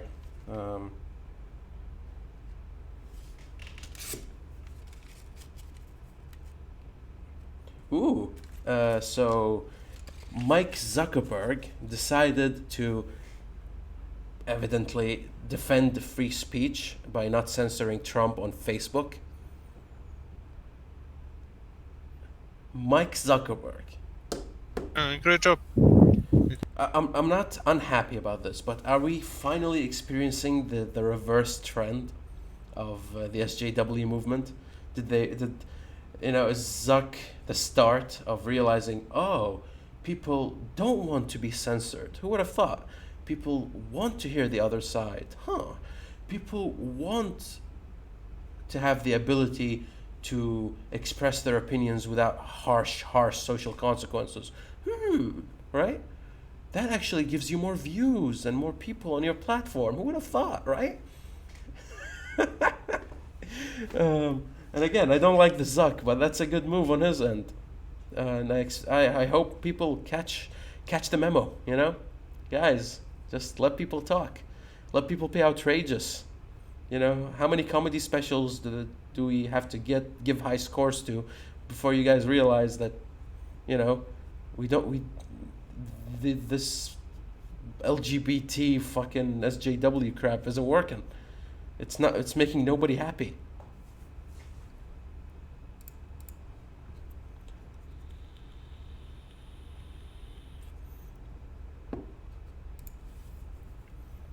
So yeah, points for Zuck. Any fucking comments on it, man? Come on, help me out here. Man, I just find it funny, right? Now he's the champion of free speech.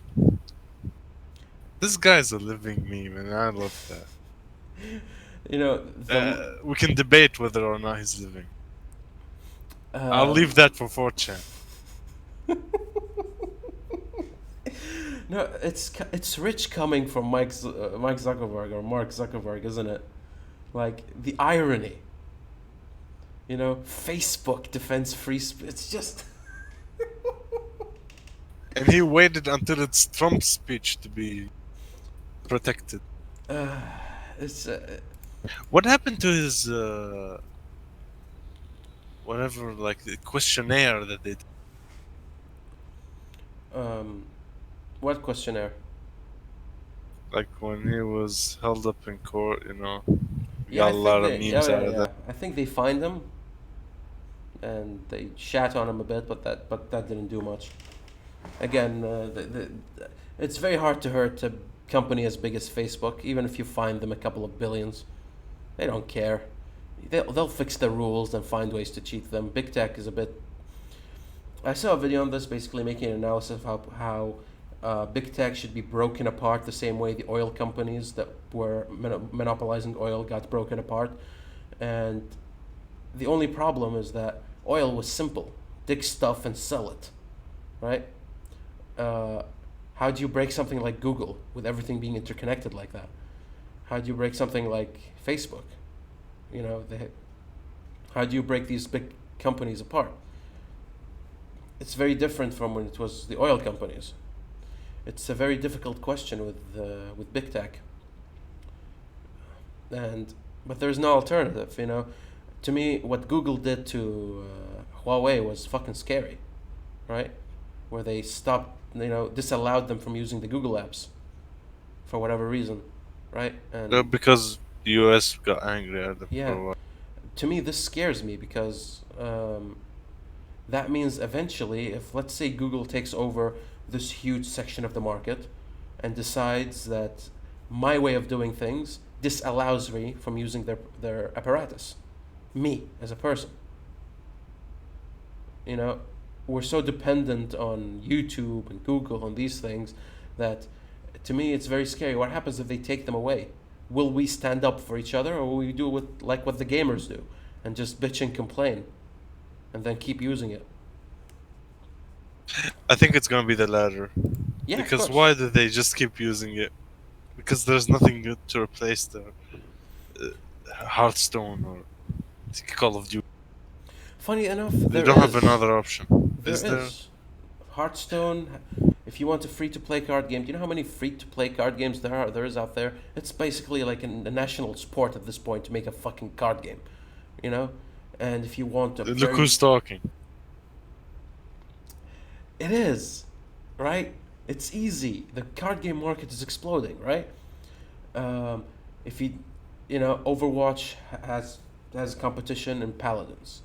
What its name, Warcraft has competition in League of Legends. Um, I think. I don't know. Are they the same? I don't have no fucking idea. But there is always another player, right? Again, for card games, if any card game mistreats me, I just open Gwent. You know, I open What Gwent if and I play. Gwent mistreats you? Gwent doesn't mistreat you, How dude. dare you even assume that? Dude, they're darlings. CD Projekt Red are fucking darlings. Okay, they're so apologetic. It's hilarious to me. Be a bit more corporate. Can you put some evil in there? But the thing is, there's always there's always competition and you can go to it. But because people have been playing Warcraft for 13, 50, 17 million years, they want to keep playing it and they're just going to bitch, moan, and complain. Same thing with YouTube, by the way. You know, a lot of people attack YouTube, but they stay on it. Hey, me included. The only difference is I don't take it seriously. This is not a job. If YouTube comes to me with the, if we're say something outrageous like I don't know, women are full of it, let's say, and they go like, I'll be like, okay, I'll take my business elsewhere, and sure, I'll get less views, but hey, you're not in control of me. I'm okay with that. And people who got mistreated, the brave ones, moved away. But a lot of people are like, YouTube, please, this is our livelihood. How about you fucking leave? Go to another platform. YouTube. Imagine if the top 10 YouTubers, when they get mistreated, they immediately switch platforms to something that treats them better.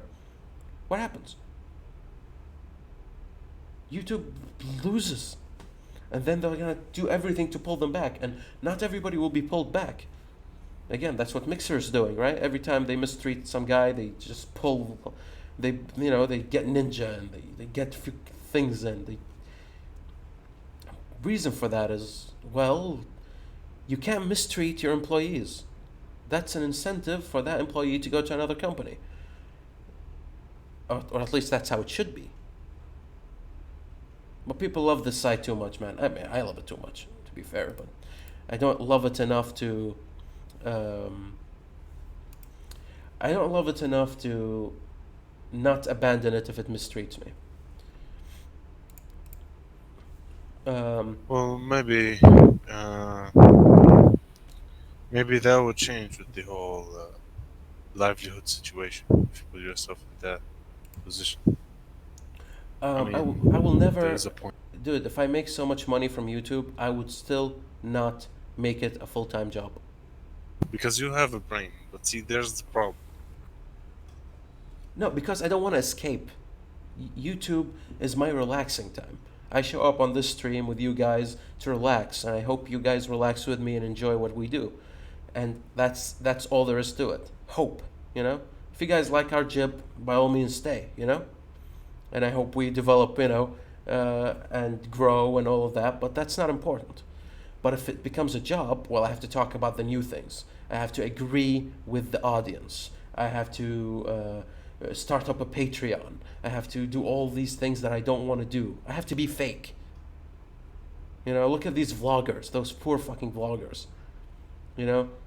Day 31 of vlog, and people watch it and every day, and it becomes stressful because every time you have to make something new and it's fucking ridiculous. It's bad. It's bad. Don't do that. If you make so much money from YouTube, invest it and start a business. Invest it, do something else with it, right? Have an escape. So when somebody mistreats you, you're not their slave. It's that simple. Where will all these people, all these YouTubers be when this side eventually, Dissipates? it's not even dissipates. Like, are they still gonna do this their whole lives? Okay, some people are probably make so much money they're. Well, nothing is permanent, right? That's why you never put your eggs in one basket. Nothing is permanent. Having a YouTube presence, even if you fail at it, means you can use that YouTube presence to do lots of things. It can do seminars and events. You can do if YouTube becoming a thing, you can actually diversify and enter lower sites, and maybe they treat you better there. Maybe you can start live streaming like a lot of people do. There's a lot of things that can happen and will happen, and the change is dynamic, and I like dynamic change, and all good things must come to an end, and if they don't come to an end, then they're not a good thing. All right. So eventually things will die out, and then a new way of making money and of approaching this will fucking emerge. The education market is going really high right now. How many sites are trying to replicate the success of Skillshare? You know, people who normally would make regular education videos on YouTube are now doing actual courses and being paid properly for it. That's suddenly becoming a professional. You know, there's a lot of ways that YouTube can become fucking tremendous. Actually, like I don't want YouTube to die. I just want it to become better. I don't want anything to die. No, not Blizzard, not YouTube, not any country. You know, I just want things to get better for everybody. Because if it gets better for them, that's better for me. Because better livelihoods means more chances of producing creative stuff, and I like creativity. You know, it's simple. It's you know, if you're doing well, then most likely I'll do well too. You know, even if you're a greedy overlord who wants to ban people. Didn't PewDiePie try to launch his own platform and no one migrated to it? Yeah, because I don't know much about that, to be honest, but I'm not surprised by the results. I've actually never heard of that. Yeah, me neither. I don't know about it, but maybe he tried and then he stopped. You know, maybe he tried and I don't know. But YouTube is convenient. People like convenience. Actually, people like convenience more than they like freedom. That's a sad part of our world, right? You know, you'd give up your freedom in order to get a little bit of convenience in your life. I mean, that's the essential part of having a farm instead of scavenging, isn't it? You're locked down to your farm. You have to take care of it all year, but hey, you get food all year, and that's convenient. You know, it's from the beginning of time, so we can't exactly shit on it and to call to change it. But there needs to be bravery and courage. You know, when your farm stops producing food, you need to go to another farm or another plot of land and start farming there. And similarly, if YouTube starts mistreating people, people should migrate. YouTube is a bit too big. I agree on that. It's a bit too big, and it needs to be punched down to size. We need competition, but nobody is willing to go because now streaming is the big thing. You know, people stop trying to compete with YouTube. They're like, okay, what does YouTube suck at, and let's try to compete there. You know? I don't know. It's not an easy question again. BitChute is doing all right, which is basically YouTube is amazing because they have the capacity to host worldwide videos, you know, and stream it effectively. BitChute is similar. They use, you know, the same technology you'd use for like what do you call it? What was the thing that you download on and there are seeds and all that? But basically, when you click on a video, not only are you receiving stuff, you're also seeding, and so other people, basically all the computers, all the computers that are using BitChute are used as servers to run BitChute. So you don't need a centralized headquarters to run videos on BitChute. You just need people actually clicking on the videos, and that's pretty much it. It's a brilliant idea, right?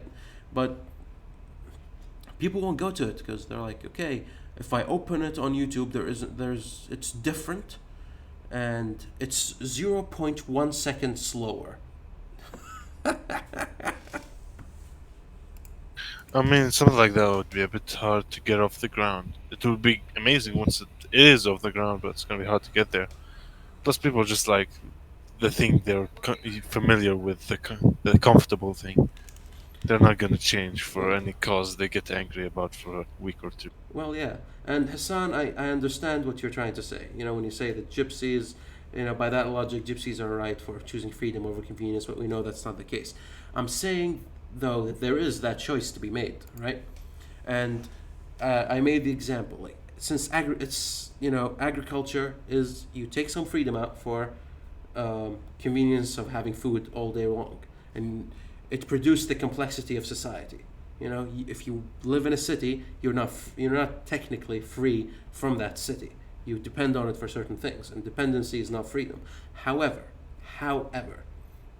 if this freedom allows you to do things, that's when it's good. Or rather, this convenience allows you to be more free to pursue other things, because back then, all scavenging was just getting food, right? And that would be the end of your day. You scavenge all day, you eat, you sleep, possibly fuck.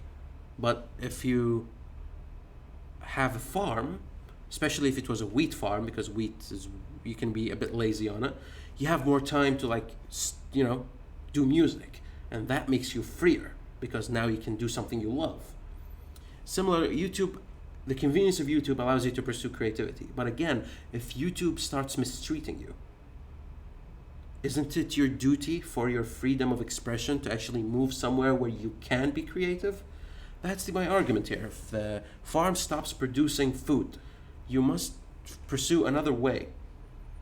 You know, you shouldn't be locked to the land because it was owned by your family and you've been using it for 20 years. Same thing for, you know, video games. Same thing for Minecraft. You go to the place that treats you best and allows you the greatest opportunities and freedoms and responsibilities, not fucking the place that you've lived in all your life. You know, life is dynamic. Everything changes. And platforms rise and fall. And life rises and falls. Countries rise and fall. And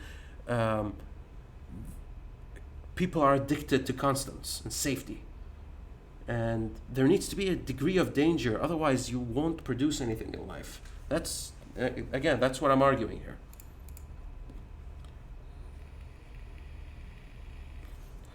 But yeah, we do need to wrap this up here. I think yep. I was gonna say. Yep. So thank you guys for showing up. Hopefully Louie can join us next time. I think at this point I became the main host. Hi, I'm Louie. Thank you guys for coming. It's been a nice talk, and we'll see you guys on the next one.